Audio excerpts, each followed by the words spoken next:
ala ihsani wa syukru lahu ala taufiqihi wa amtinani. Asyhadu an la ilaha illallah wahdahu la syarika lahu ta'ziman li sya'ni wa asyhadu anna Muhammadan abduhu wa rasuluhu ad'a ila ridwani.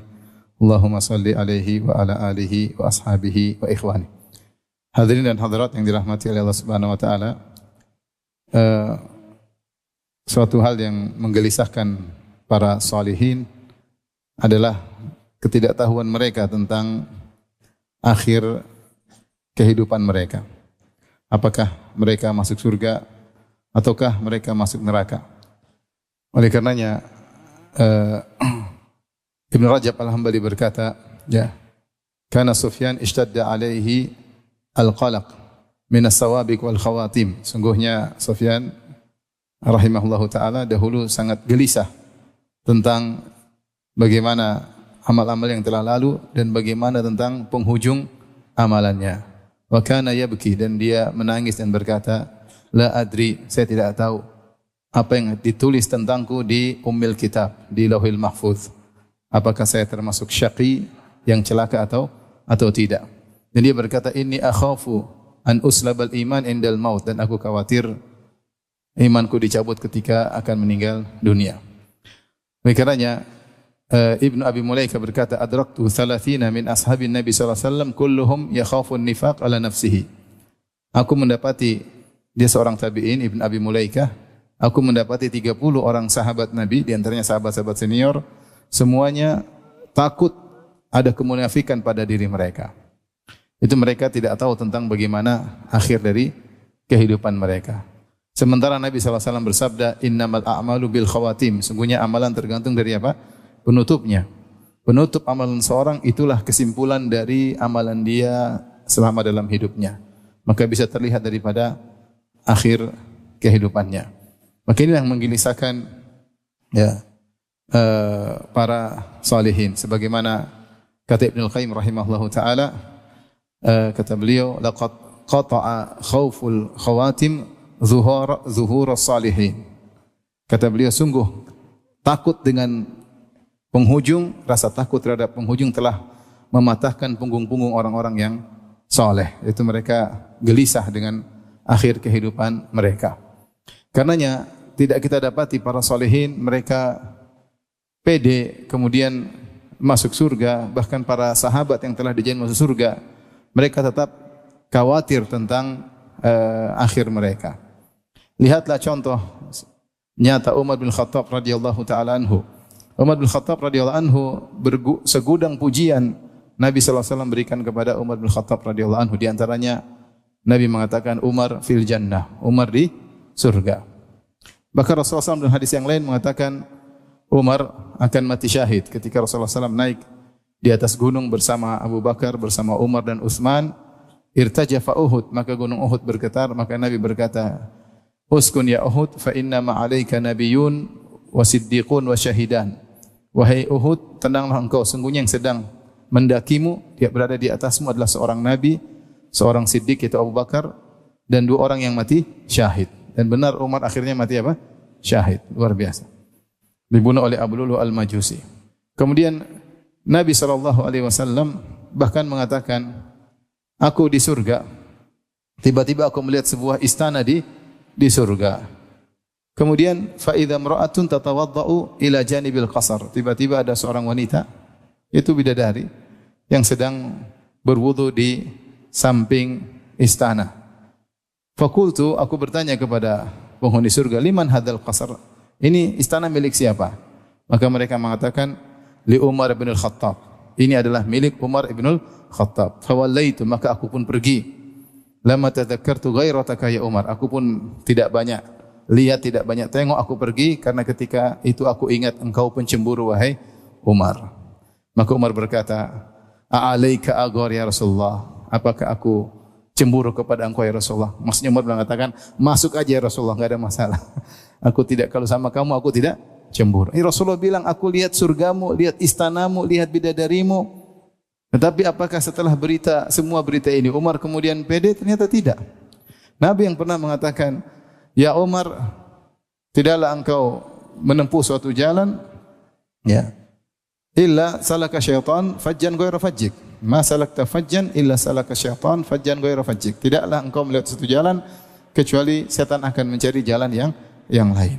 Itu Umar lagi lewat, setan kabur. Kalau sebagian kita lewat, setan malah mendekat. Umar luar biasa. Kata Rasulullah SAW, "Lau kana nabiyyun ba'di lakana Umar." Kalau ada seorang nabi setelahku maka dialah Umar. Betapa sering Umar mulham, muhaddas, diberi ilham oleh Allah Subhanahu wa taala, sampai berapa kali dia punya ide, ada yang mengumpulkan sampai 8 kali, ternyata ayat turun sesuai dengan ide Umar bin Khattab radhiyallahu taala anhu. Itu ide Umar ternyata sesuai dengan kehendak Allah Subhanahu wa taala. Luar biasa Umar bin Khattab radhiyallahu anhu. Dan meninggalnya mati syahid ya. Mati syahid.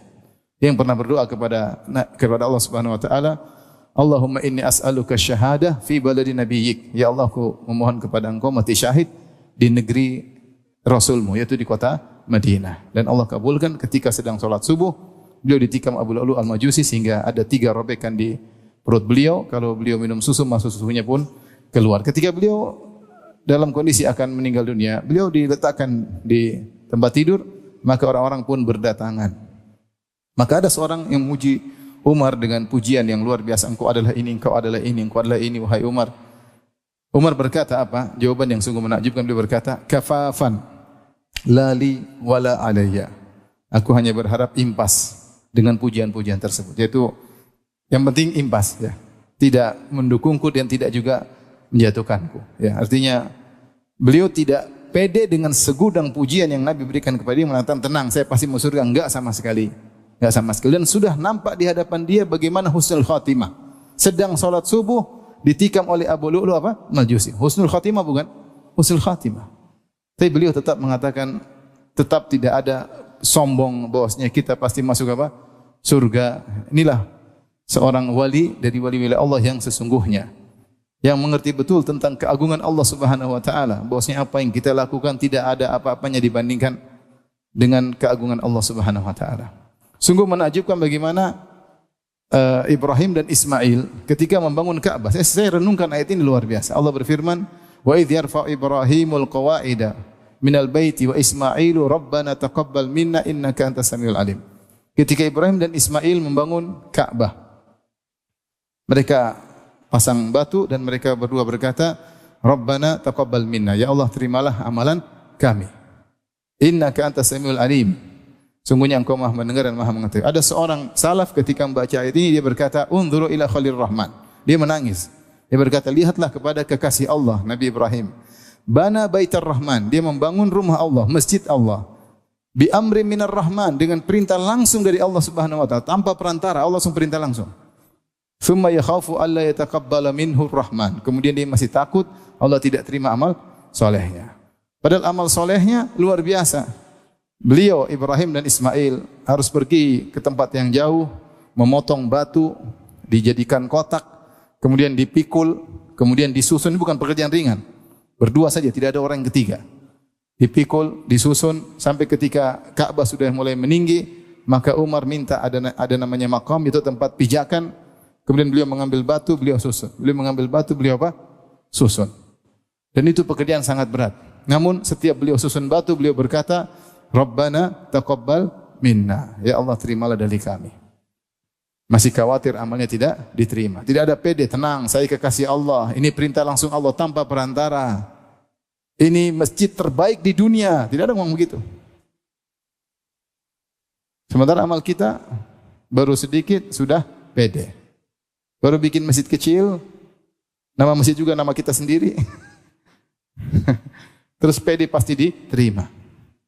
Ikhlas enggak jelas, kemudian pede diterima, kemudian pede pasti masuk surga. Oleh karenanya orang-orang salihin mereka tahu tentang bagaimana keagungan Allah. Makanya ketika para ulama bahas kenapa Nabi SAW selesai solat dia berkata astagfirullah, astagfirullah, astagfirullah, itu dibandingkan dia istighfar setelah solat. Rasulullah SAW karena dia tahu bahwasanya amal yang beliau kerjakan tidak sebanding dengan keagungan Allah Subhanahu wa taala. Rasulullah SAW memuji Allah dengan pujian yang sebanyak-banyaknya. Kemudian dia berkata, La uhsi thana'an alaik. Ya Allah, aku tidak mampu menguasai seluruh pujian untukmu. Anta kama asnaita ala nafsik. Yang bisa memuji dirimu dengan yang selayaknya hanyalah engkau engkau sendiri. Engkau sebagaimana dirimu memuji dirimu sendiri. Baik, dari sini kita tahu bahwasanya yang menggelisahkan orang-orang solihin adalah mereka tidak tahu tentang kesudahan mereka. Sebagaimana tadi Sufyan, gelisah bagaimana kesudahannya. Dan Allah Subhanahu wa taala ceritakan dalam Al-Qur'an, di antara dalam surat Al-A'raf, tentang dua model manusia yang kesudahannya berubah 180 derajat daripada awal kehidupannya. Yang pertama adalah kisah para penyihir Fir'aun. Para penyihir Fir'aun. Mereka bertahun-tahun sebagai penyihir. Kemudian mereka diundang oleh Fir'aun untuk berduel dengan Musa, utusan Allah Subhanahu wa taala. Ada yang mengatakan mereka ratusan, ada yang mengatakan mereka ribuan. Maka berkumpullah mereka untuk berduel dengan Nabi Musa alaihissalam, dan akhirnya mereka kalah, dan akhirnya mereka mengaku tentang kepada Allah. Mereka berkata, amanna bi Rabbi Harun wa Musa. Kami beriman kepada Rabbnya Harun dan Rabbnya Musa. Fir'aun marah-marah. Amantu lahum qabla an adzana lakum innahu lakabirukum alladzi 'allamakumus sihr. Kalian beriman kepadanya tanpa aku izinkan, tanpa aku perintahkan. Sungguhnya Musa itu guru kalian. Kalian hanya kerjasama. Ini sandiwara. Jadi Fir'aun itu pintar ngomong ya. Ketika penyihirnya kalah, dia ngomong di hadapan rakyatnya, ini kerjasama, drama. Musa gurunya, ini semua apa? Murid-muridnya. Kemudian dia berkata, la uqatti'anna aydiyakum wa arjulakum min khilaf wa la usallibannakum fi judha'in nakhl wa la ta'lamunna ayyuna ashadda 'adzaba wa abqa. Kata dia, aku akan siksa kalian, aku potong secara berselisih, itu kaki kanan dengan tangan kiri, atau tangan kanan dengan kaki kiri, kemudian aku salib kalian, itu aku ikat di tiang. Tapi mereka bertahan dan mereka berkata, ya afrik alaina sabra wa tawaffana muslimin. Ya Allah, curahkanlah kesabaran sebanyak-banyaknya dan wafatkan kami dalam kondisi Islam. Akhirnya mereka khitamnya, penghujungnya meninggal dalam kondisi beriman. Siapa yang duga para penyihir ini yang puluhan tahun menjadi profesinya adalah syirik besar, menjadi penyihir, kerja untuk orang yang ngaku sebagai Tuhan, yaitu Fir'aun, ternyata di akhir hayat mereka masuk Islam. Kemudian mereka tewas dibunuh oleh Fir'aun, mati syahid. Islam mereka tidak sampai 1 hari. Terus kemudian mereka masuk apa? Surga. Siapa yang duga akan hal itu? Tidak ada yang tahu. Ini contoh pertama bagaimana yang kehidupannya penuh dengan kerusakan. Entah sebab apa, yang mungkin ada kebaikan dalam hati mereka dan kita enggak tahu, itu rahasia Allah Subhanahu wa taala. Tiba-tiba di penghujung mereka beriman kemudian meninggal. Sebaliknya Allah berfirman dalam surat Al-A'raf juga ayat 175. Kata Allah, "Watlu 'alaihim naba'al ladzi atainahu ayatina fansalakha minha fa'atba'ahu asyaitanu fakana minal ghawin. Walau syi'na la rafa'nahu biha walakinnahu akhlada ilal ard wattaba'a hawah." Kata Allah Subhanahu wa taala, wahai Muhammad, bacakanlah kepada mereka tentang kisah seorang alladzi atainahu ayatina, yang kami ajarkan kepadanya Taurat. Ini orang alim di kalangan Bani Israel. Banyak ahli tafsir mengatakan namanya Bal'am bin Ba'ura. Bal'am bin Ba'ura. Ahli tafsir. Dia adalah ahli Taurat, bahkan dikenal kana mujabat dakwah. Kalau berdoa dikabulkan. Ya. Zahirnya ulama, doanya dikabulkan. Tetapi ternyata di penghujung hayatnya dia keluar dari ajaran yang benar. Fansalakha minha, maka dia keluar dari ayat-ayat Allah Subhanahu wa taala. Insilah itu sebenarnya mengatakan seperti ular yang keluar dari kulitnya. Fansalakha minha. Fa'atba'u syaitan, maka begitu dia keluar dari ayat-ayat Allah, syaitan mengikutinya, ya. Fakana minal ghawin, maka kemudian syaitan semakin memacunya, akhirnya termasuk orang yang sesat.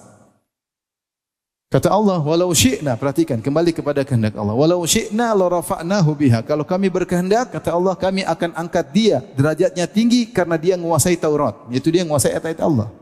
Ahli kitab. Kalau zaman kita ahlul Quran, tapi dia ahlu Taurat. Walau syi'na la rafa'nahu biha. Kalau kami berkehendak, kami akan angkat dia. Tetapi kenapa? Walakinnahu akhlada ilal ard, tapi dia condong kepada dunia. Dia lebih condong kepada dunia. Ternyata ayat-ayat yang dia pelajari, ilmunya tentang Taurat, doanya yang mudah dikabulkan, ternyata tidak menjamin penghujungnya adalah baik. Ya. Walakinnahu akhlada ilal ard wattaba hawah. Maka dia mengikuti, condong kepada dunia dan mengikuti hawa nafsunya. Akhirnya meninggal dalam kondisi murtad. Jadi subhanallah, masalah penghujung seorang tidak ada yang tahu. Dia tahu bagaimana penghujung kita enggak tahu. Di depan kita ada contoh, ada orang dulu nakal kemudian sadar kemudian apa? Meninggal dengan indah. Saya kenal seseorang, saya baru kenal dia beberapa bulan, sempat main ke rumah. Berdasarkan cerita kawan-kawan, dia juga cerita. Kita Ustaz dulu saya kayak apa, temannya cerita. Dia dulu pokoknya kacau lah. Pokoknya sana ke sini, dunia malam. Tiba-tiba dia naik mobil kemudian kecelakaan. Dan orang-orang menyangka dia bakalan mati. Ternyata masih hidup. Masih hidup, dirawat, masuk ICU sampai akhirnya dia pun sehat tapi tidak normal karena tulang punggungnya ini rusaklah, tangannya lumpuhlah, sampai kalau ketemu dia tangannya lumpuh. Kemudian dia ngaji, subhanallah. Setelah dia kena kecelakaan dia ngaji. Ngaji, ikut pengajian, bikin pengajian di rumahnya. Bahkan pernah main ke rumah saya juga. Kalau nggak salah Ramadan kemarin dia sakit. Akhirnya dia baru dapat hidayah, baru mungkin saya lupa setahun atau kurang lebih lah, enggak lama. Kemudian Ramadan sakit, meninggal dunia. Subhanallah. Dari tadinya dalam kehidupan gelap malam, kena kecelakaan, kemudian sembuh sedikit, kemudian konsentrasi mengaji, kemudian apa? Meninggal. Mungkin orang kalau lihat dia masa lalunya, ini enggak bakalan bisa apa? Bisa dapat hidayah. Tapi ternyata nyata. Dan meninggal dalam kondisi husnul apa? Khatimah di bulan Ramadan. Seingat saya lagi iktikaf di Masjid Nabawi, 10 hari terakhir dia meninggal. Jadi kita enggak tahu nasib seseorang. Ya. Saya juga pernah ngisi pengajian, tahu-tahu ada seorang ibu ikut pengajian, bilang, Ustadz ini si Fulana, artis terkenal dulu. Wah, saya terkenal dulu artis inilah, artis kepanasan, bukan artis panas, artis kepanasan. Kita enggak duga, tahu-tahu dia ngaji. Tahu-tahu dia ngaji. Siapa yang duga? Lihat orang seperti ini mana mungkin dapat apa? Hidayah. Tapi akhir seorang tidak ada yang tahu kecuali siapa? Allah. Sebaliknya kita dapati juga ada orang yang kelihatannya baik, soalnya ternyata di penghujungnya terkena dunia, lupa dengan agama, maksiat akhirnya meninggal dalam kondisi su'ul khatimah. Oleh karenanya pada kesempatan kali ini kita akan bahas bagaimana usaha kita untuk bisa meraih husnul khatimah, yang ini adalah rahasia Allah Subhanahu wa taala ya. Semua kita telah tercatat di surga atau neraka. Tapi yang tahu hanyalah siapa? Allah. Makanya di antara hikmah adanya takdir, seorang tidak pede. Tidak pede dengan apa yang dia miliki sekarang. Dia tidak tahu bagaimana penghujungnya. Karena yang menjadi patokan adalah penghujung. Innamal a'malu bil khawatim. Amalan tergantung ujungnya ya. Amalan tergantung ujungnya. Taib. Ikhwan dan akhwat yang rahmatillah subhanahu wa ta'ala ya.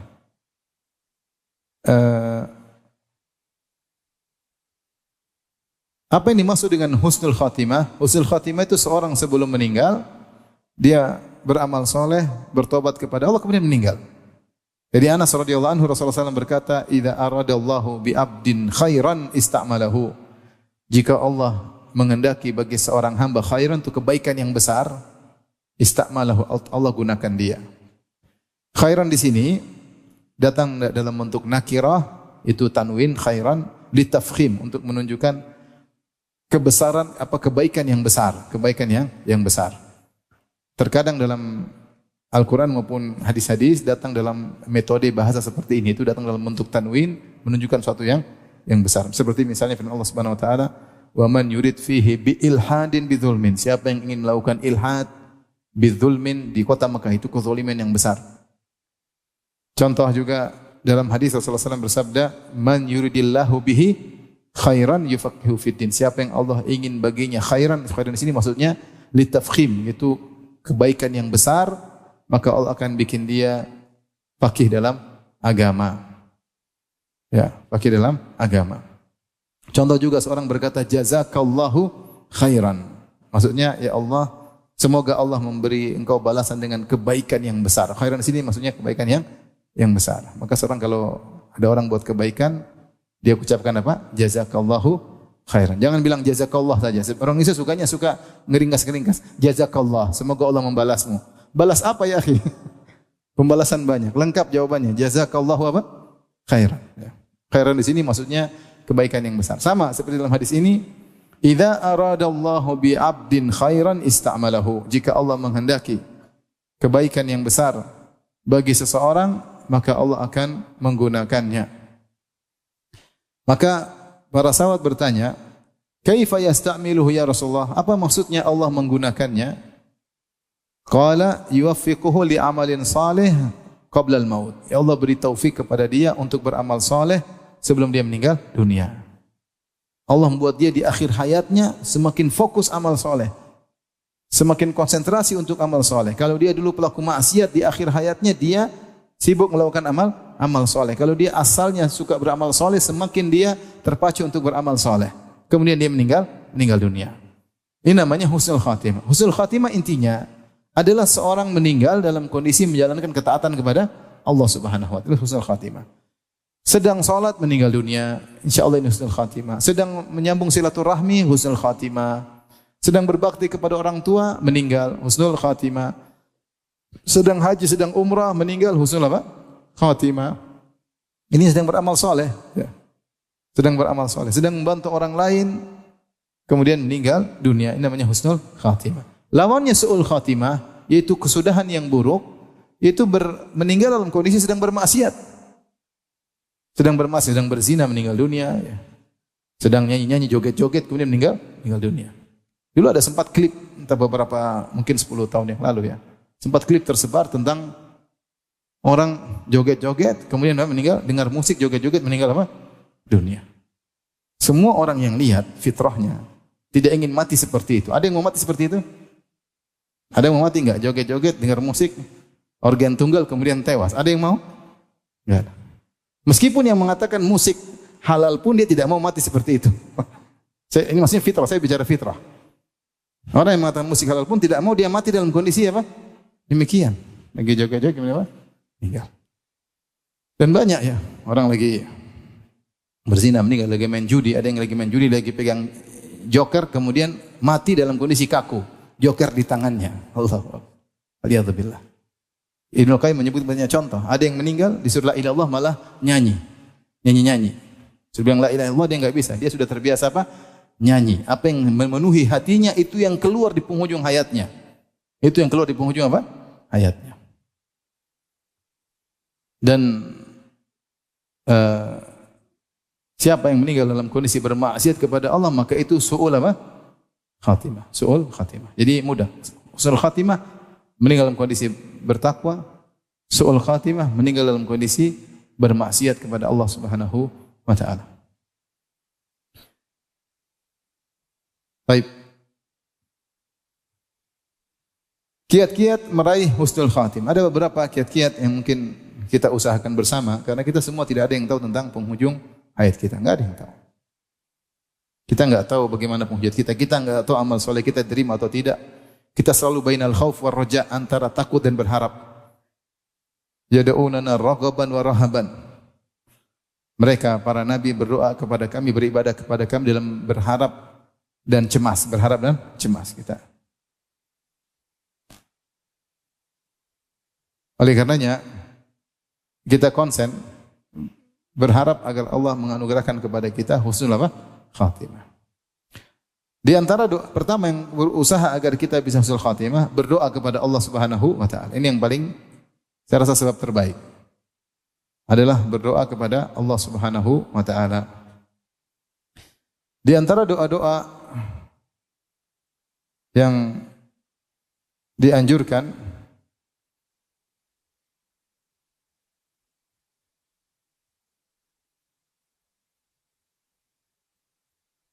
adalah kita berdoa sebagaimana doanya Nabi Yusuf. Ya. tawaffani musliman wa alhaqini bis salihin. Tawaffani musliman wa alhaqini bis salihin. Ya Allah, wafatkan aku dalam kondisi Islam dan susulkan aku dengan orang-orang saleh. Nabi Yusuf alaihissalam mengucapkan doa ini kapan? Di puncak kesuksesannya. Setelah dia melalui berbagai macam ujian. Setelah dia terpisahkan oleh ayahnya. Ada yang mengatakan 15 tahun, ada yang mengatakan 40 tahun, ada yang mengatakan 80 tahun. Akhirnya dia bertemu sementara dia sebagai seorang bangsawan. Yang penduduk Mesir tunduk kepadanya. Maka dia berkata, Rabbi qad ataitani minal mulki wa 'allamtani min ta'wilil ahadits. Fatiras samawati wal ardi anta waliyyi fid dunya wal akhirah. Tawaffani musliman wa alhiqni bis salihin. Dia mengatakan, ya Rabbku, Engkau telah memberikan kepadaku kekuasaan. Engkau berikan kekuasaan. Yang dulu aku ada tinggal di Palestina, tinggal di kampung, tidak punya apa-apa, miskin. Sekarang Engkau berikan aku apa? Kekuasaan. Rabbi qad ataitani minal mulki wa 'allamtani min ta'wil ahadits, dan Engkau juga telah berikan kepadaku keanugerah, yaitu mampu mentakwil mimpi. Kalau Nabi Yusuf mentakwil mimpi 100% benar. Tidak ada salahnya sama sekali. 100% apa? Benar. Ini di antara mukjizat Nabi Yusuf alaihissalam. Kalau nafsir mimpi 100% benar. Fatiras samawati wal ard, Engkau adalah pencipta langit dan bumi. Anta waliyyi fid dunya wal akhirah, Engkau adalah penolongku, pengurusku di dunia dan akhirat. Kemudian beliau berdoa, tawaffani musliman wa alhiqni bis salihin. Wafatkanlah aku dalam kondisi Islam, yaitu wafatkanlah aku dalam kondisi husnul khatimah. Dalam kondisi menyerahkan segala urusan kepadamu, musliman. Wa alhiqni bis salihin, dan susullah aku dengan orang-orang saleh. Di puncak ketakwaannya dia tetap minta husnul apa? Khatimah. Di puncak ketakwaannya tidak pede. Tenang, saya pasti masuk surga. Tenang, saya pasti masuk surga. Enggak. Dia tetap berdoa, tawaffani musliman. Ya Allah, wafatkan aku dalam kondisi Islam. Dan ini di antara doa agar wafat dalam kondisi husnul khatimah. Di antaranya doa yang diajarkan oleh Nabi sallallahu alaihi wasallam, Allahumma inni as'aluka fi'lal khairat wa tarkal munkarat wa hubbal masakin wa anta taghfir wa tarhamani wa idza aradta fitnatan fi qaumin faqbidni atau fatawaffani ghairu maftun. Dalam beberapa lafaz. Yaitu Nabi Muhammad SAW berdoa, Allahumma inni as'aluka fi'lal khairat. Ya Allah, aku mohon kepada Engkau melakukan kebajikan-kebajikan. Wa tarkal munkarat, dan untuk meninggalkan perkara-perkara yang mungkar. Wa hubbal masakin, dan agar aku mencintai, menyayangi orang-orang yang miskin, yang susah hidup mereka. Wa anta ghfirli wa tarhamani, dan agar Engkau mengampuniku dan menyayangiku. Wa idza aradta fitnatan fi qaumin faqbidni ghairu maftun. Jika kau ingin fitnah pada suatu kaum, maka cabutlah nyawaku tanpa terfitnah. Ini poinnya. Wa idza aradta bi ibadika fitnatan faqbidni ilaika minha ghairu maftunin. Faqbidni ilaika minha ghairu maftun. Jika kau berkehendak fitnah pada suatu kaum, maka cabutlah nyawaku dalam kondisi tidak terfitnah. Artinya fitnah bisa saja tersebar. Allah menghendaki fitnah tersebar pada suatu kaum. Kemaksiatan tersebar, semuanya terjebak, semuanya terjerumus. Fitnah ini, fitnah anu, banyak fitnah. Maka ya Allah, kalau kau ingin tersebarnya fitnah pada suatu kaum, selamatkanlah aku dari antara kaum tersebut, agar aku meninggal dalam kondisi tidak terfitnah. Itu Allah jaga dia. Semua orang terjerumus, semua orang ikut serta dalam fitnah tersebut, semua orang sibuk dengan fitnah tersebut, dia sendiri selamat. Allah selamatkan. Ini diantara doa agar husnul apa? Khatimah. Di antara doa yang diajarkan oleh Nabi SAW untuk husnul khatimah, wa a'udzubika min an yatakhabbatani syaitanu indal maut. Ya Allah, aku berlindung kepada Engkau min an yatakhabbatani syaitanu indal maut. Dari gangguan syaitan yang membuat aku goncang ketika hendak meninggal dunia.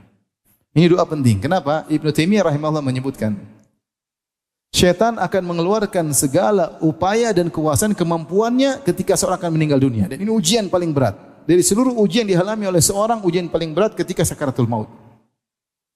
Kita diuji, misalnya ada yang meninggal dari keluarga, berat, tapi bisa kita lewati. Kita diuji, ditawarin perbuatan haram, mungkin kita bisa lewati. kita diuji dengan sakit, itu semua ujian masih ringan. Ujian paling berat ketika sakaratul maut. Ujian paling berat antara hidup dan mati. Makanya orang takut sama kematian. Dan hak mereka untuk takut karena ujian yang paling apa? Paling berat, berpisah dengan apa? Dunia menuju alam yang kita tidak tahu kejelasannya.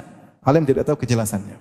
Maka ketika itu syaitan akan datang dan mengerahkan segala kekuatannya, segala daya dan upayanya untuk menggoda seorang, dibuat ragu kayak, dibuat ingat tentang maksiat kayak, dibuat hatinya rindu untuk bermaksiat ketika akan meninggal dunia, dan seorang tidak bisa mengontrol jiwanya ketika itu. Tidak bisa mengontrol jiwanya. Makanya jiwa ini al-qalb yakhun. Hati itu berkhianat. Dan sering berkhianat kepada kita. Dan kadang berkhianat di titik sangat kritis ketika seorang akan meninggal dunia. Bukankah di antara kita kalau ingin sholat, hati ingin khusyuk. Tapi apakah hati nurut kepada kita ingin khusyuk? Tidak. Dia berkelana kemana-mana. Dia berkhianat. Di saat kita ingin khusyuk, dia enggak mau khusyuk. Dia mengajak kita kemana-mana. Tidak semua orang bisa mengontrol hatinya, enggak semua. Betapa sering kita tidak ingin riya, tahu-tahu hati apa? Riya sendiri. Betapa sering kita tidak ingin hasad, kita tahu hasad itu haram, tapi kemudian hati kita hasad dan kita biarkan. Kita tidak bisa mengontrol hati kita. Itu padahal kondisi kita sehat, nyaman. Bagaimana lagi ketika dalam kondisi sakaratul maut? Maka syaitan akan datang dengan segala upaya. Ini kesempatan dia terakhir untuk menyesatkan apa? Manusia. Terakhir. Habis ini selesai. Ini orang selamat atau tidak? Maka kita tidak lihat, tapi kita tahu apa yang bergejolak dalam hati orang tersebut. Dibuat ragu, dibuat memikirkan maksiat, dibuat macam-macam. Maka di antara doa Nabi, wa a'udzubika min an yatakhabbatani syaitanu 'indal maut. Ya Allah, aku berlindung kepada Engau dari gangguan syaitan yang menggoncangku ketika aku akan meninggal dunia. Atau kita baca doa dengan bahasa biasa. Allahumma in as'aluka husnal khitam. Allahumma in as'aluka husnal khitam. Ya Allah, aku mohon kepada Engkau kesudahan yang indah. Di antara doa yang juga yang saya anjurkan agar kita mendapat husnul khatimah, kita berdoa, Allahumma ahsin aqibatana fil umuri kulliha wa ajirna min khizyid dunya wa adzabil akhirah. Ini doa sering diulang. Allahumma ahsin aqibatana, yaitu ya Allah, indahkanlah atau baikilah kesudahan kami fil umuri kulliha, dalam segala urusan, di antaranya urusan kehidupan kita. Ini doa sangat penting karena dalam dunia ini banyak sekali urusan ngurusin keluarga, ngurusin anak, ngurusin usaha, ngurusin dakwah, ngurusin tetangga, ngurusin yayasan, banyak sekali urusan dan sering ada hambatan-hambatan, ujian-ujian. Tapi kita hanya berdoa, ya Allah, apapun ujiannya, endingnya happy ending. Apapun ujian yang kita hadapi, kita ingin ujungnya apa? Indah. Itu doanya, Allahumma ahsin aqibatana fil umuri kulliha. Ya Allah, indahkanlah kesudahanku dalam segala urusanku. Apapun yang kita jalani, mungkin susah, mungkin berat, mungkin lepas kontrol ke kanan, ke kiri. Tapi kalau kita serius doa dengan doa ini, pasti ujungnya indah, ujungnya lurus kembali. Kadang kita enggak tahu bagaimana apa yang kita lakukan. Hari permasalahan kita bingung melakukannya. Kita berdoa, Allahumma ahsin aqibatana fil umuri kulliha. Ya Allah, indahkanlah kesudahanku dalam segala urusanku. Di antaranya kehidupanku agar meninggal dalam kondisi husnul khatimah. Di antara doa yang sering dengar, doanya indah dari para imam di Masjid Nabawi, di Masjid Haram juga. Mereka berdoa, Allahumma ja'al khair a'malina khawatimaha. Allahumma ja'al khair a'malina khawatimaha. Wa khair a'marina akhiraha. Wa khair ayyamina yawman alqaq. Maknanya, ini doa sepertinya Allah alam apa ada sunnahnya atau tidak apa ada. Tapi ini doa indah, secara makna dia indah. Allahumma ja'al khair a'malina khawatimaha. Ya Allah, jadikanlah amal kami yang terbaik penutupnya. Itu jadikanlah penutup amalan kami, amalan yang terbaik. Kalau kami sudah baik, puncakkanlah amalan kami terbaik, terus kami meninggal. Itu kami meninggal di puncak-puncak amal yang terbaik. Allahumma ja'al khair a'malina khawatimaha. Jadikanlah amalan terbaik kami adalah penutup dari amalan kami. Waj'al khair a'marina akhirah. Dan jadikanlah umur kami yang terbaik adalah umur yang paling ujung. Di saat umur semakin bertambah, semakin baik. Semakin bertambah umur, semakin bertambah usia, semakin konsentrasi ke akhirat. Bukan semakin mikir dunia, enggak. Semakin konsentrasi ke akhirat. Semakin banyak beramal. Waj'al khairu ayyamina yauman nalqak, dan jadikanlah hari terbaik bagi kami adalah hari ketika bertemu dengan Engkau. Ini doa-doa, maksud saya, kita sering baca doa seperti ini agar diberikan husnul apa? Khatimah. Ini ikhtiar pertama yang bisa kita lakukan, atau usaha sebab yang pertama bisa lakukan agar bisa mendapatkan husnul khatimah. Baik, yang kedua,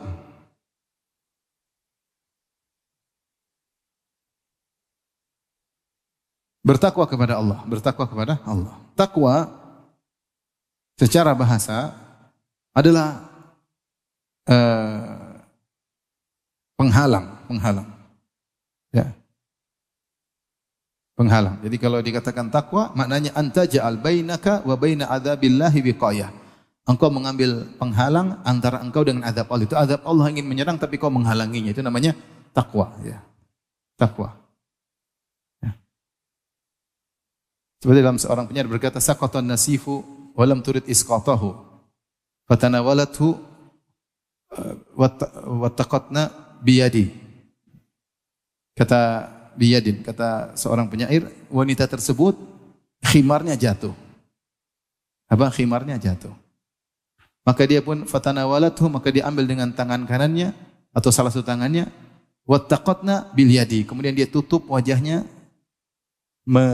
bertakwa dari kami dengan menutup wajahnya dengan apa? Kain. Maksudnya dia menutup matanya dengan kain agar tidak terlihat oleh kami. Jadi dia bertakwa dari kami, yaitu supaya kami tidak melihat apa? Wajahnya. Jadi takwa itu maksudnya penghalang. Secara bahasanya apa? Penghalang. Bagaimana cara kamu untuk menghalangi dirimu dari azab Allah? Itu namanya takwa. Bagaimana caranya? Beramal soleh dan meninggalkan apa? Kemaksiatan. Dan takwa secara spesifik adalah meninggalkan kemaksiatan. Itu takwa secara spesifik. Jika digabungkan antara takwa dan albir, maka takwa artinya meninggalkan maksiat. Allah berfirman di antaranya, wa ta'awanu 'alal birri wa taqwa. Saling tolong menolong kalian dalam melakukan kebajikan dan dalam ketakwaan dalam meninggalkan kemaksiatan. Sebagaimana kita bekerja sama melakukan ketaatan, kita juga bekerja sama untuk meninggalkan apa? Maksiat, saling mengingatkan. Jadi takwa secara spesifik adalah meninggalkan maksiat. Ya. Kata seorang penyair, khalid dzunuba saghiraha wa kabiraha dzakka tuqa wasna' kamashin fawqa ardi syauqi yahdharu ma yara. La tahqirana saghiratan innal jibala minal hasa. Tinggalkanlah dosa-dosa besar maupun kecil, itulah takwa yang sesungguhnya. Bukan dosa besar saja, dosa kecil pun kau tinggalkan. Wasna' kamashin fawqa ardi syauqi yahdharu ma yara. Jadilah engkau seperti orang berjalan di atas dataran yang penuh dengan duri, duri besar, duri kecil. Maka dia waspada, dia melangkah hati-hati. Jangan sampai injak duri besar maupun duri kecil. La tahqirana saghiratan, jangan kau remehkan duri kecil, jangan kau remehkan dosa kecil. Innal jibala minal hasa, sungguhnya gunung tersusun dari kerikil-kerikil yang kecil. Maka kalau ingin kita husnul khatimah, saya bicara untuk nasihat saya diri pribadi ya. Maka jangan remehkan dosa kecil, bertakwa kepada Allah semaksimal mungkin. Bertakwa semaksimal mungkin kepada Allah Subhanahu wa taala. Jaga pandangan, jaga lisan, jaga telinga. Kita hidup di zaman orang meremehkan dosa kecil. Meremehkan pandangan haram, meremehkan. Meremehkan ghibah, meremehkan namimah, meremehkan banyak dosa kita remehkan. Kita remehkan, jangan kita remehkan. Kalau ingin husnul khatimah, berusaha bertakwa. Makanya Allah berfirman, ya ayyuhalladzina amanu taqullaha haqqa tuqatih wa la tamutunna illa wa antum muslimun. Wahai orang yang beriman, bertakwalah kepada Allah dengan sebenar-benar takwa dan janganlah kalian meninggal kecuali dalam kondisi Islam, yaitu jangan kalian meninggal kecuali husnul khatimah. Lihatlah dalam ayat ini Allah kaitkan antara takwa dengan husnul khatimah. Ya ayyuhalladzina amanu taqullaha haqqa tuqatih. Wahai orang beriman, bertakwalah dengan sesungguhnya. Sungguh itu kau tinggalkan maksiat dengan semaksimal mungkin yang kau mampu. Kalau kau tidak mampu, segera beristighfar. Haqqa tuqatih. Kemudian wala tamutunna illa wa antum muslimun. Dan janganlah kalian meninggal kecuali dalam kondisi Islam, itu dalam kondisi husnul khatimah.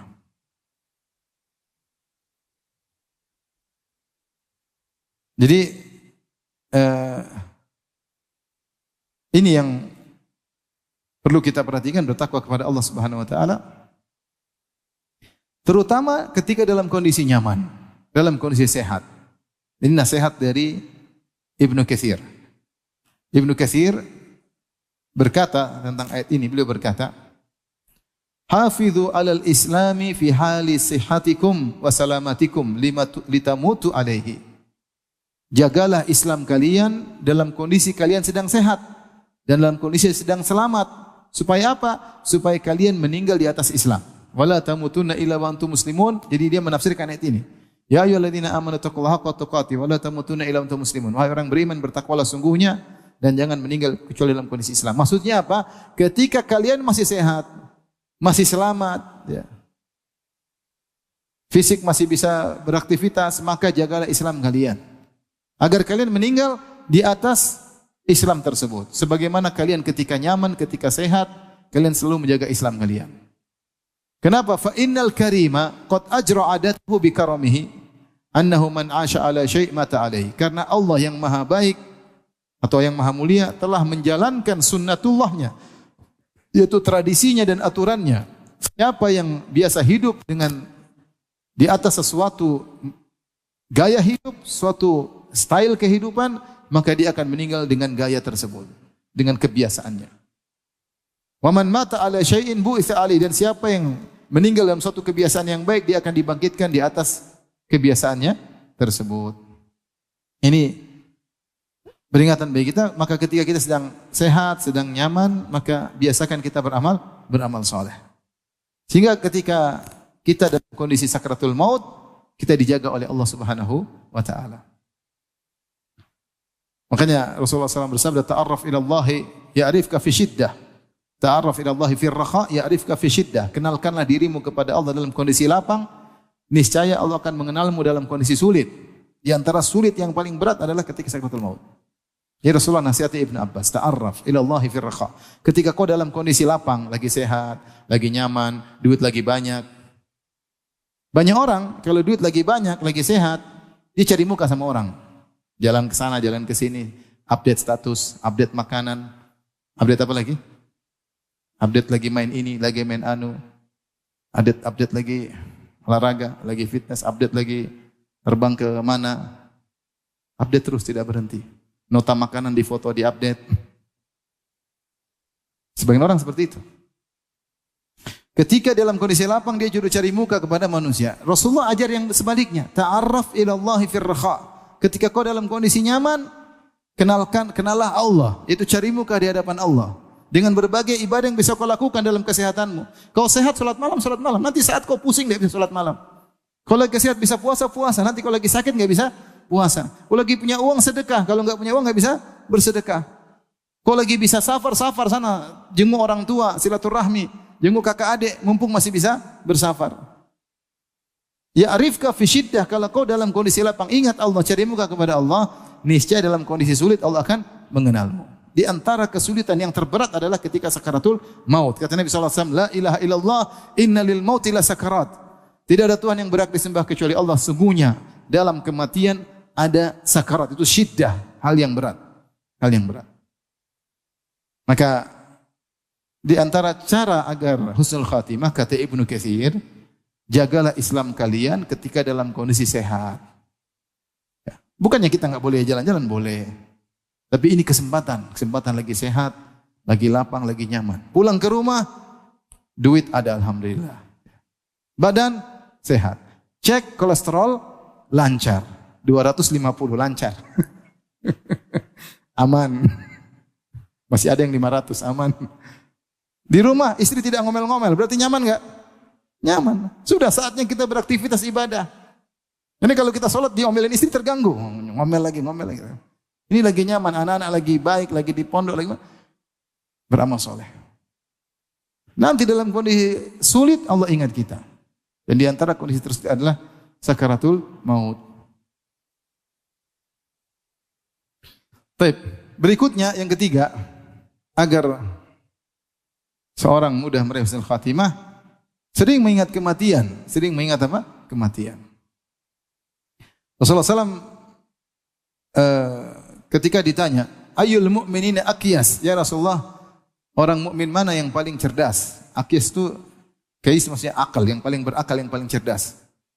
Siapa orang beriman yang paling cerdas menurut barometer Islam? Kata Nabi sallallahu alaihi wasallam, "Aktsaruhum lil mauti dzikran wa ahsanuhum lima ba'dal mauti isti'dadan."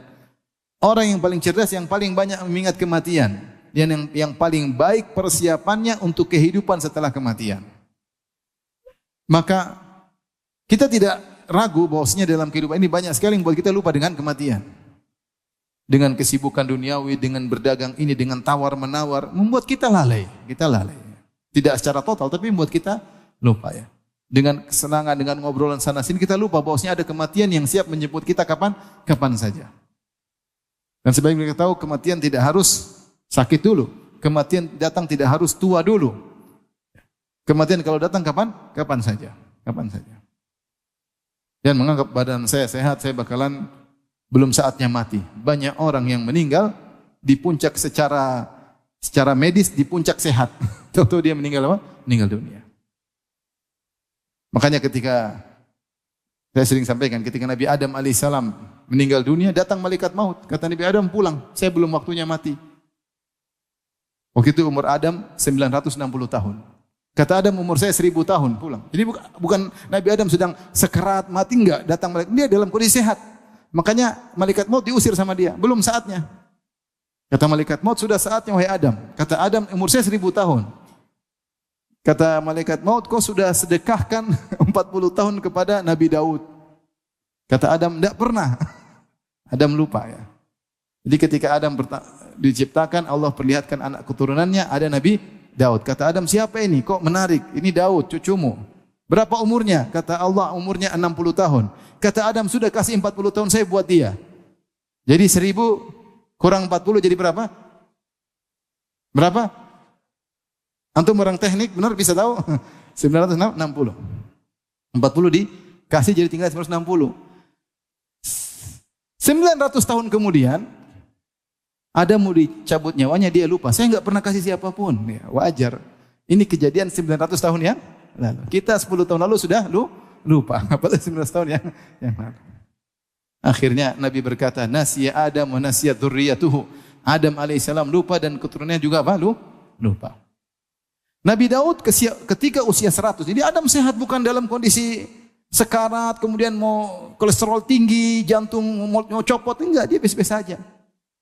Nabi Daud alaihissalam ketika akan meninggal dunia juga dalam kondisi sehat. Tiba-tiba datang malaikat maut di tengah rumahnya, istrinya takut. Siapa ini? Istrinya bahkan ngancam, "Wahai, kau masuk sini, kalau Daud datang awas mampus kau." Karena Daud orangnya kuat. Tahu-tahu Nabi Daud alaihissalam datang, orang kuat. Siapa yang bunuh Jalut kalau bukan siapa? Daud. Masih muda bisa bunuh panglima orang kafir. Wa qatala Daud Jalut. Daud membunuh Jalut. Adapun riwayat bahwasanya Daud melempar ketapel, riwayatnya lemah, Israiliyah. Kemungkinan mereka berduel. Berduel, dia masih muda, dia bisa mengalahkan panglima besar. Bagaimana kuatnya Nabi Daud. Makanya istri yang ngancam, siapa kau? Hati-hati kalau Daud datang. Ternyata Nabi Daud alaihissalam datang. Nabi Daud bertanya, "Man anta, siapa engkau?" Kata malaikat maut, "Ana alladzi la ahabul muluk." Aku adalah yang tidak pernah takut kepada raja manapun. Wala yamtani'u minnil hujjabu, dan tidak ada bodyguard yang bisa menghalangiku. Kata Nabi Daud, kalau gitu anta malakul maut. Kalau gitu kau malaikat apa? Malaikat maut. Silakan cabut nyawaku. Selesai. Apakah Nabi Daud ketika mencabut nyawa kolesterol tinggi? Enggak ada. Periksa gagal ginjal, enggak ada. Lagi sehat-sehatnya, lagi kuat-kuatnya, cabut nyawanya. Dan itu mungkin menimpa sebagian orang di zaman kita ini.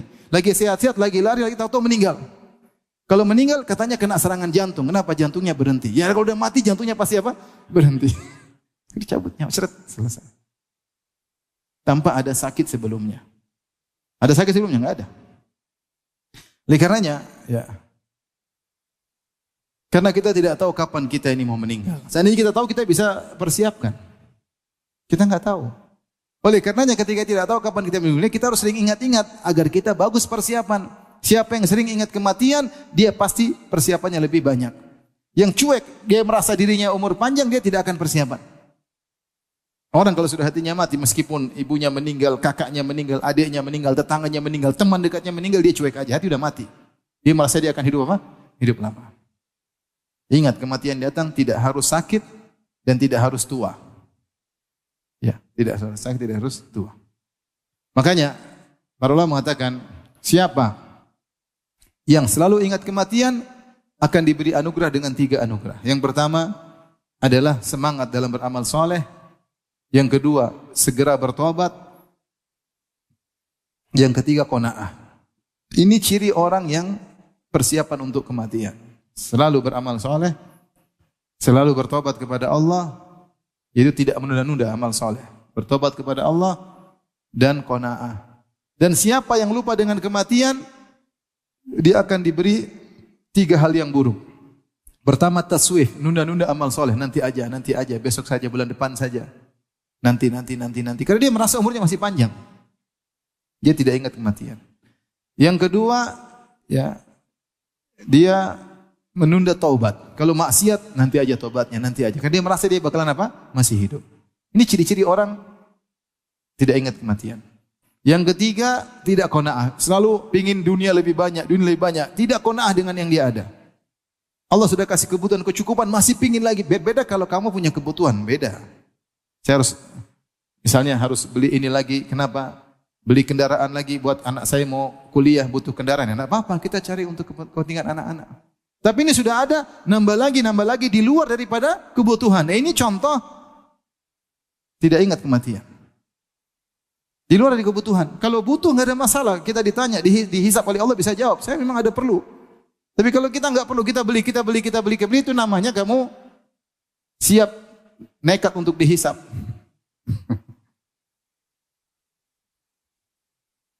Kemarin saya nyinggung kawan. Ada kawan mau minjamin mobil mewah. Saya singgung dia. Saya bilang, saya nggak berani pinjam. Saya pinjam aja takut dihisap. Apalagi yang punya. Maksudnya dia pinjamin ke saya supaya meringankan hisapnya. Saya bilang saya pinjam aja takut dihisap. Apalagi yang punya. Jadi maksud saya, kalau sering kematian kita hidup ini pasti ada target. Saya ada target. Saya harus umrah, saya harus haji, saya harus belajar ini, saya harus meninggalkan maksiat, saya harus keluar dari riba misalnya. Ada target. Karena kita nggak tahu kapan kita akan meninggal dunia. Kita nih betapa banyak ulama yang meninggal sebelum proyek akhirat mereka selesai. Banyak ulama nulis buku belum selesai mereka meninggal, banyak. Belum selesai mereka meninggal. Bahkan seperti misalnya, sebenarnya Nawawi nulis buku tidak selesai. Al-Majmu' Syarh Muhadzab tidak selesai, meninggal dunia. Contoh seperti Al-Hakim ketika menulis Al-Mustadrak. Ulama mengatakan banyak hadis-hadis yang belum dia koreksi lagi, keburu meninggal.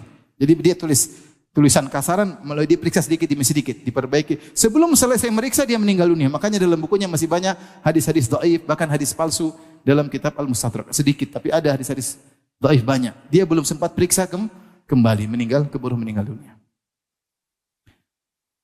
Sebaliknya banyak orang yang proyek dunia belum selesai, sudah meninggal dunia. Bikin rumah gede-gede, ditongkrongi 20 tahun bangunnya, belum terima kunci sudah meninggal dunia. Subhanallah. Belum selesai proyek dunianya, sudah meninggal dunia. Yang nikmati orang lain. Nah, kita dalam hidup dunia ini harus punya proyek akhirat yang kita targetkan. Karena bisa jadi belum selesai kita sudah meninggal dunia. Apa yang bisa dilakukan? Jadi sering ingat kematian.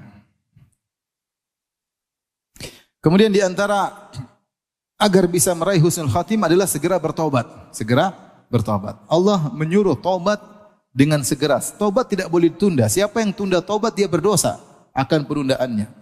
Siapa yang menunda tobat dia dapat dosa 2 kali, dosa maksiat yang dilakukan dan dosa menunda tobat. Kenapa? Karena kewajiban bertobat adalah kewajiban alal faur, harus segera, tidak menerima penundaan. Allah berfirman, "Wasari'u ila maghfiratin min rabbikum." Bersegeralah menuju ampunan Allah. Sabiqu ila maghfiratin min rabbikum. Berpaculah menuju ampunan Allah Subhanahu wa taala. Allah tidak mengatakan besok, nanti sore. Kapan kau maksiat segera bertobat, segera beristighfar. Ibnu Qayyim berkata, "Annal mubadarata ila taubati minadz-dzambi fardun 'alal faur." Sungguhnya bersegera untuk bertobat dari dosa adalah kewajiban yang disegerakan, tidak menerima penundaan.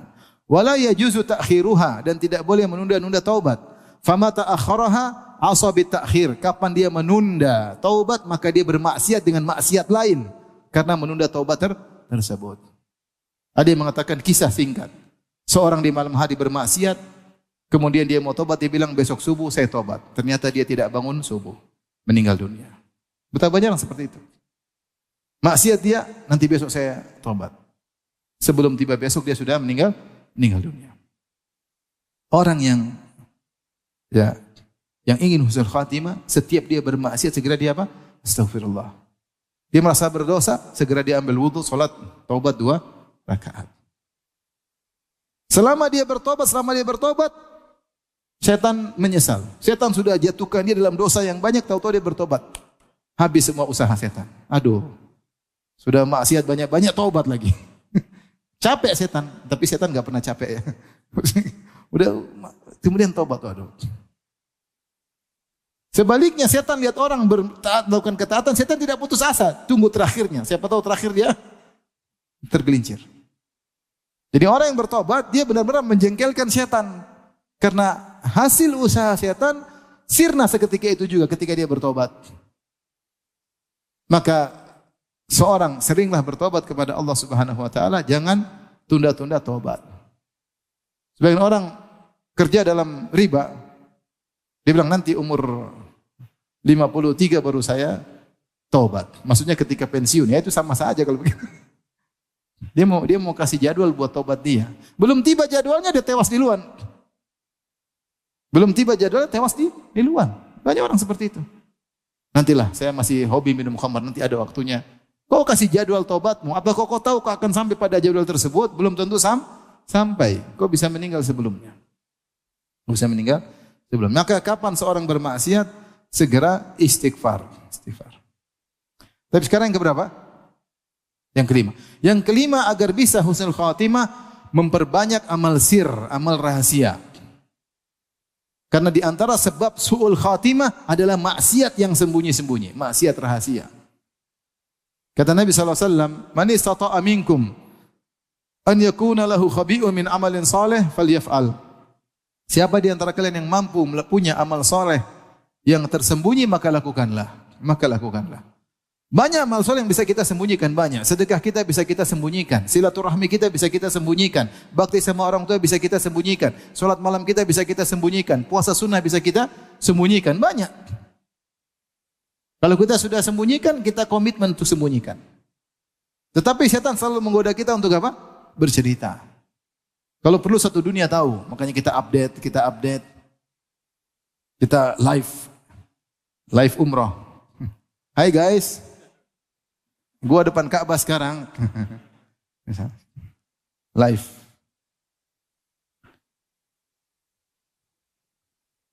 Di antara hal yang memudahkan untuk husnul khatimah adalah menyembunyikan amal saleh. Sebaliknya, yang punya amal maksiat yang tersembunyi, maka itu bisa menjerumuskan dalam su'ul khatimah. Makanya Rasulullah SAW bersabda, "Inna ahadakum la ya'malu bi amali ahli jannah hatta ma yakunu bainahu wa bainaha illa dhira'. Fa yasbiqu 'alaihi al-kitab fa ya'malu bi amali ahli an-nar fa yadkhuluha." Sungguh salah seorang dari kalian melakukan amalan-amalan penghuni surga, yaitu melakukan amal saleh. Sampai jarak dia dengan surga tinggal 1 hasta. Kemudian sudah kedahuluan takdir, maka dia di penghujung hayatnya melakukan dosa-dosa yang dilakukan oleh penghuni neraka jahanam, kemudian dia mati, kemudian masuk neraka jahanam. Sebagian orang bingung dengan hadis ini. Hadis ini ditafsirkan dengan hadis yang lain. Inna ahadakum la ya'malu bi amali ahlil jannah fima yabdu linnas wa huwa min ahlin nar. Kata Nabi SAW, sungguh salah seorang dari kalian melakukan amalan-amalan penghuni surga menurut yang dilihat oleh manusia. Sungguhnya dia penghuni neraka jahanam. Maksudnya ada amalan dia yang tidak diketahui oleh manusia. Adalah dasisah batinah, kata Ibn Rajab Al-Hambali. Ada racun dalam dirinya yang tersembunyi, yang buat dia akhirnya su'ul khatimah. Saya bacakan perkataan Ibn Rajab Al-Hambali. Qauluhu fima yabdulin nas. Adapun sabda Nabi SAW, seorang melakukan amalan penghuni surga yang menurut dilihat oleh manusia. Isyaratun ila anna batinal amri yakunu bi khilafi dzalik. sebagai isyarat bahwasanya batinnya tidak sebagaimana yang terlihat. Wa anna khatimatas su' yakunu bisababi dasisatin batinatin lil abdi la yattali'u 'alaiha an-nas. Sungguhnya su'ul khatimah sebabnya adalah karena dasisah. Itu ada suatu amalan yang buruk, yang tersembunyi, yang dilakukan oleh sang hamba, orang lain tidak lihat. Imma min jihati amalin sayyi'in wa nahwi dzalika. Mungkin ada amalnya buruk atau yang semisalnya.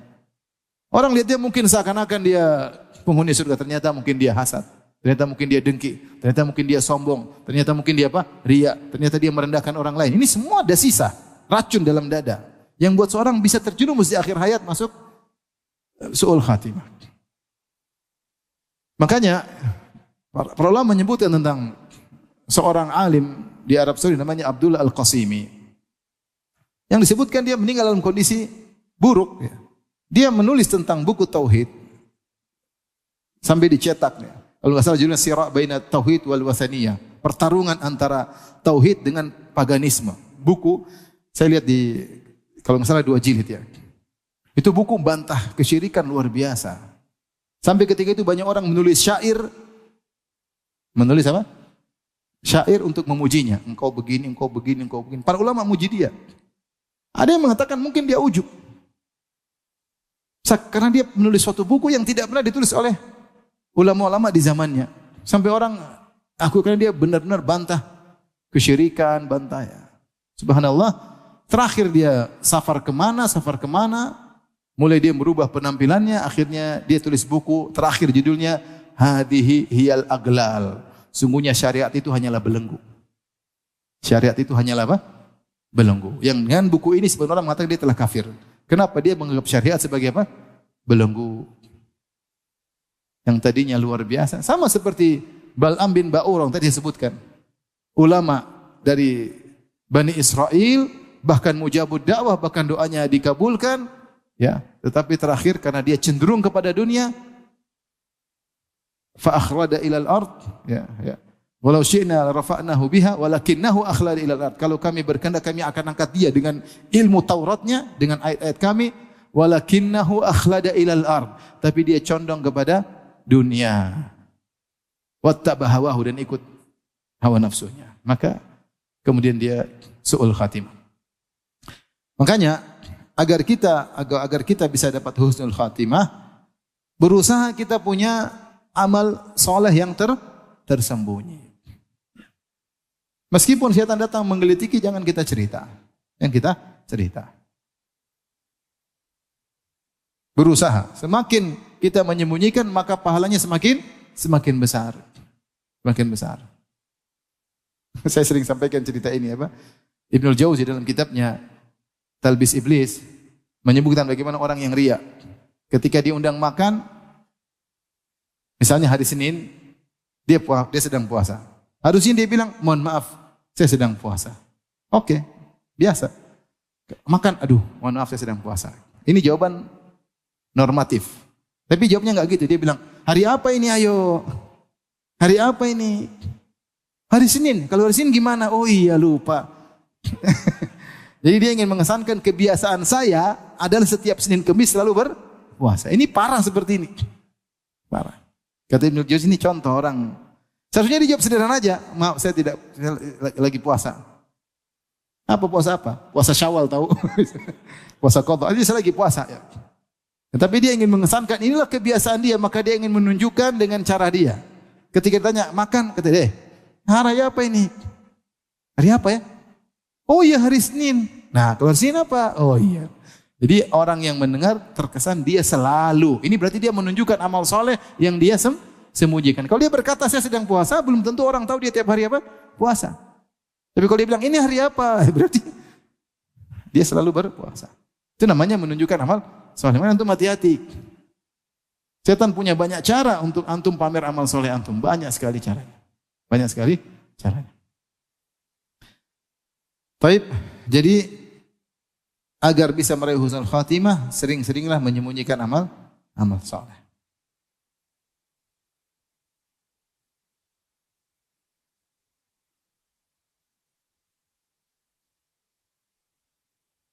Kemudian yang berikutnya, yang keberapa? 6. Agar tidak su'ul khatimah, berusaha semaksimal mungkin tidak menzalimi orang lain. Berusaha semaksimal mungkin tidak menzalimi orang lain. Hati-hati. Kita zalimi orang lain, dia berdoa, ya Allah, sesatkanlah dia, ya Allah binasakanlah dia. Kemudian Allah kabulkan, maka orang itu tergiring sampai kemudian rusak di akhir hayatnya. Jangan pernah meremehkan apa? Kezaliman. Nabi bersabda, wattaqi da'watal mazlum fa innahu laisa bainahu wa bainallahi hijab. Wattaqi da'watal mazlum fa innahu laisa bainahu wa bainallahi hijab. Takutlah kalian kepada doa orang yang zalimi. Sungguhnya tidak ada penghalang antara doa tersebut dengan Allah Subhanahu wa taala. Rasulullah SAW bersabda, "Ma min dzambin ajdaru an yu'ajjilallahu ta'ala li sahibil uqubata fid dunya ma'a ma yaddakhiru lahu fil akhirah mithlul baghi wa qati'atir rahim."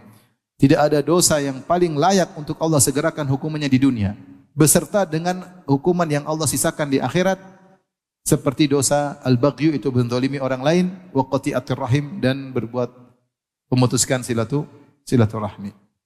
Maka seorang jangan sampai dia berbuat zalim kepada orang. Kalau dia berbuat zalim kepada orang lain, maka segera dia minta maaf sebisa mungkin. Segera dia minta maaf sebisa mungkin. Saya sering cerita juga kisah ini. Saya kenal seseorang, kejadian sekitar tahun 2000 kalau nggak salah. Jadi ribut.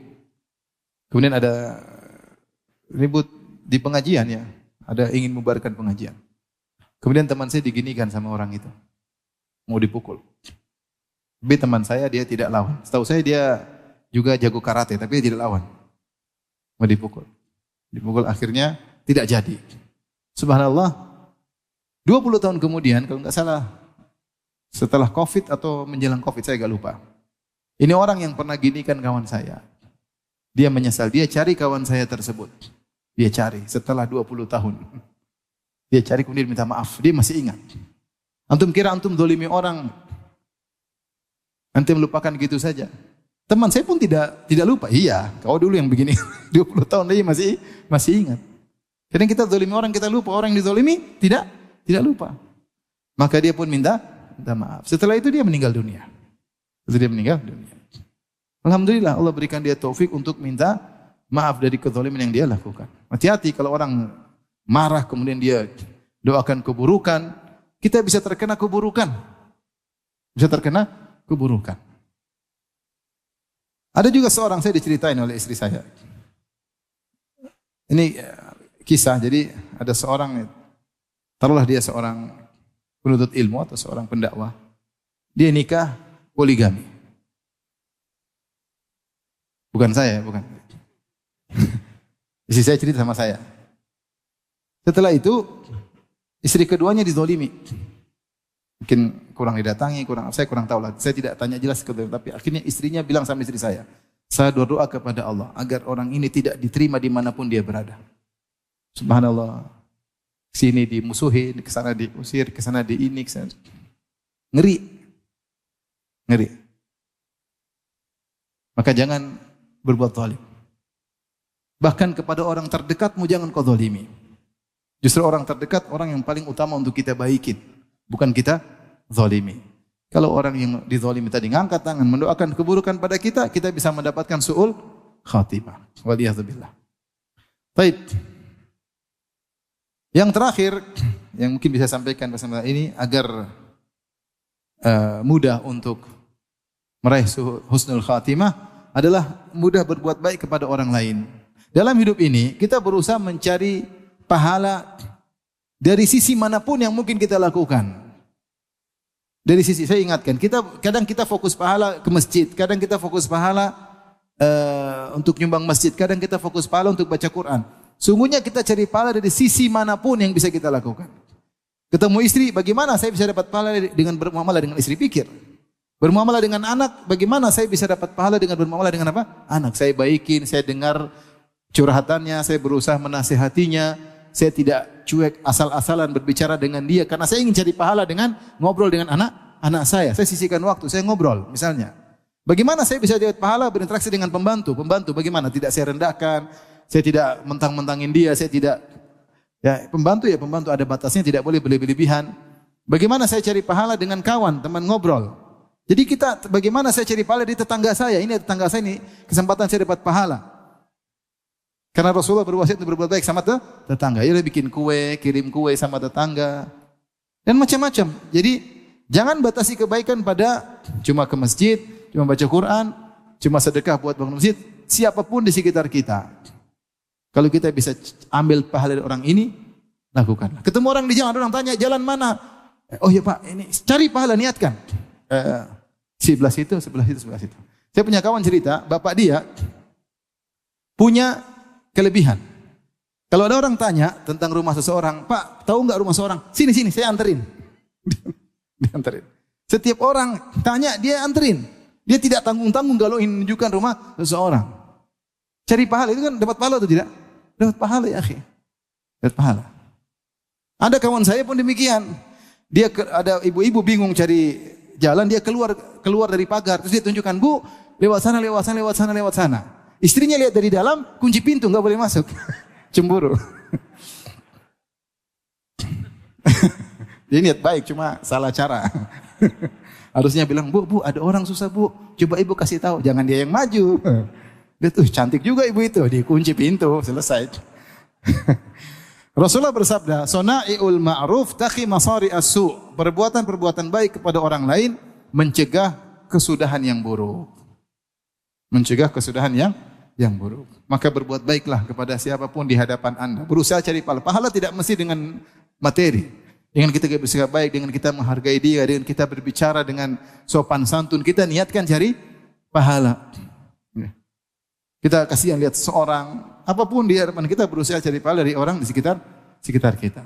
Ada orang salah, kita maafkan, kita kasih uzur sama dia. Ya, manusia tidak bisa sempurna, sebagaimana saya tidak sempurna. Kita ngomong sama seorang, dia ngeles, ya sudah, jangan diterusin, sudahlah, biarlah, yang penting sudah selesai. Jangan kita kejar, oh kamu ngeles, tidak usah, udah selesai. Tidak usah, kamu dapat pahala.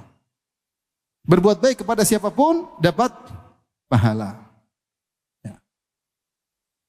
Jangankan berbuat kepada manusia, orang berbuat baik kepada seekor anjing, sebagaimana dalam hadis wanita yang memberi minum kepada seekor anjing, ikhlas karena Allah, yang penting ikhlas. Bisa buat dia masuk surga, apalagi berbuat baik kepada sama manusia. Taib, ikhwan dan akhwat yang rahmatillah subhanahu wa ta'ala, mungkin ini saja yang bisa saya sampaikan. Semoga Allah